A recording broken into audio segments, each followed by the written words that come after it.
마가복음 12장 35절에서 44절입니다. 키워드는 서기관과 과부, 사랑의 헌신, 전부를 주는 사랑입니다.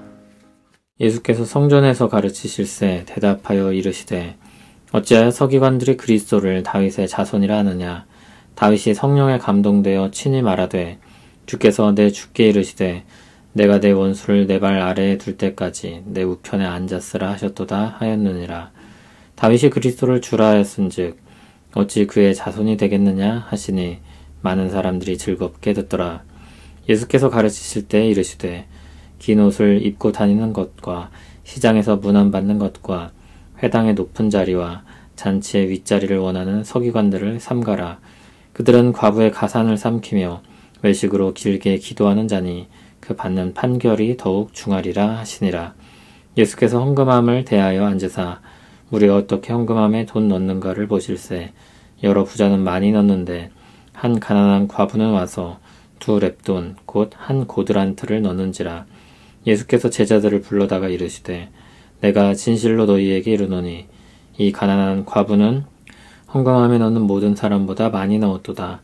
그들은 다 그 풍족한 중에서 넣었거니와 이 과부는 그 가난한 중에서 자기의 모든 소유 곧 생활비 전부를 넣었느니라 하시니라. 아멘. 예수님의 가르치는 권위가 여러 논쟁을 통해 드러났습니다. 그 결과 예수님께 감히 묻는 자가 없었습니다. 예수님은 성전에서 말씀을 더 가르치셨습니다. 서기관들의 가르침을 들어 말씀하셨습니다. 서기관들이 그리스도를 다윗의 자손이라고 했습니다. 그것은 옳은 가르침이었습니다. 다윗의 자손을 통해 그리스도가 올 것이 구약 성경에 예고되었었습니다. 그런데 시편에는 이해하기 어려운 부분이 있었습니다.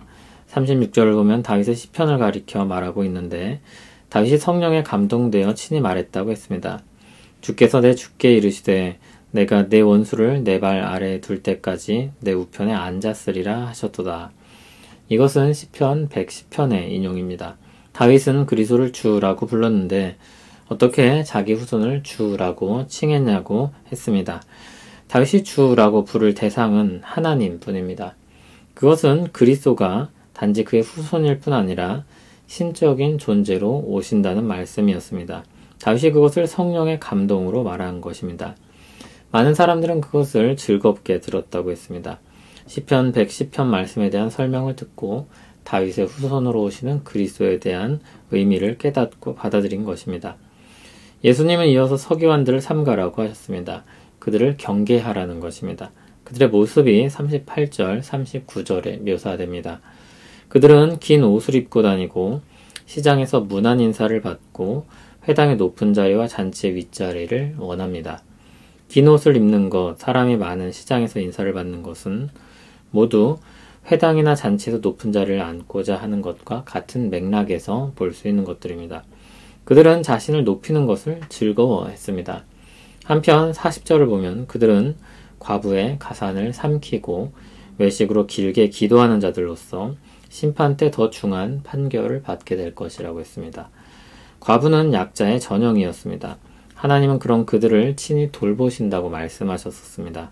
그런데 서기관들은 대범하게도 그런 대상인 과부의 것을 삼킵니다. 겉으로는 경건해 보이도록 길게 기도합니다. 그 기도가 하나님 앞에서 행동이라는 것을 생각한다면 그들이 얼마나 잘못된 일을 하고 있는지 모릅니다. 그들은 중한 심판의 길로 스스로 걸어가고 있는 것입니다. 예수님은 그와 같은 길에서 떠나라고 가르치십니다. 그러면 그들의 길에서 떠나서 어디로 가야 합니까?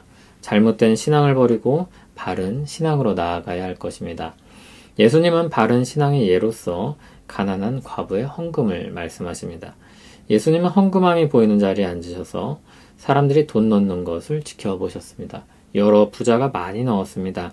그리고 또 한 가난한 과부가 왔는데 그는 2렙돈, 곧 한 고드란트를 넣었습니다. 아주 적은 금액입니다. 그것을 지켜보신 예수님은 제자들을 불러 가르치십니다. 이 가난한 과부가 헌금함에 넣는 모든 사람보다 더 많이 넣었다고 했습니다. 다른 사람들은 풍족한 중에 넣었지만 이 과부는 가난한 중에 자기 모든 소유, 즉 생활비 전부를 넣었다고 했습니다. 헌금을 사랑의 표현이라고 본다면 과부는 마음을 다하고 뜻을 다하고 힘을 다하여 하나님을 사랑한 것입니다. 과부가 생활비 전부를 얻었다는 것은 자기 일용할 양식을 드린 것입니다. 다시 말해 자기 생명을 드린 것이나 마찬가지입니다. 주님은 그런 그의 헌신을 칭찬하십니다. 서기관과 부자들은 많이 가진 사람입니다. 그러나 만족할 줄 모릅니다. 언제나 높임받기를 즐거워합니다. 반면 하나님 앞에서 사는 삶은 형편없습니다. 그들은 하나님께 헌신하지 않습니다. 겉으로는 경건한 자리에 있지만 그들이 있는 자리의 실상은 심판입니다. 반면 과부는 아무것도 없는 사람입니다. 그럼에도 하나님께 모든 것을 드립니다. 정말 하나님을 사랑한다는 것, 그리스도를 따른다는 것은 여러 가지 인생을 위한 대안 중에 하나가 아닙니다. 반드시 취해야 하고 유일하게 따라야 할 길입니다. 헌신해야 하는 것입니다. 마음과 뜻과 힘을 다해 사랑하라 하신 말씀은 전부를 요구하시는 말씀입니다. 그러나 그 요구는 서기관들과의 요구와는 다릅니다. 그들은 자기 배를 불리기 위해 그렇게 요구하지만 하나님은 그럴 필요도 마음도 없으십니다. 하나님은 사랑의 관계에서 더욱 풍성히 채워주시려고 참으로 사랑하는 분으로서 모든 것을 원하십니다. 서로에게 모든 것을 주고 모든 것을 원하는 관계는 참으로 사랑으로 묶인 관계입니다. 사랑하는 사람들이 월요일부터 토요일까지만 사랑하고 남은 주일은 그렇지 않아도 괜찮다고 말할 수 없습니다. 모두를 원할 것입니다. 그리고 서로에게 모두를 주려고 할 것입니다. 정상적인 사랑의 관계에서는 상호 간의 기쁨이 될 것입니다. 그런 구도에서 볼 때 하나님께는 얼마든지 다 드려도 괜찮습니다. 하나님이 우리를 사랑하사 모든 것을 주실 것이기 때문입니다. 사실 이미 하나님은 우리에게 모든 것을 주셨습니다. 그리스도의 생명을 주셨기 때문입니다. 우리가 그리스도의 생명으로 말미암아 영원한 생명을 얻었기 때문입니다. 모든 것을 얻은 것입니다.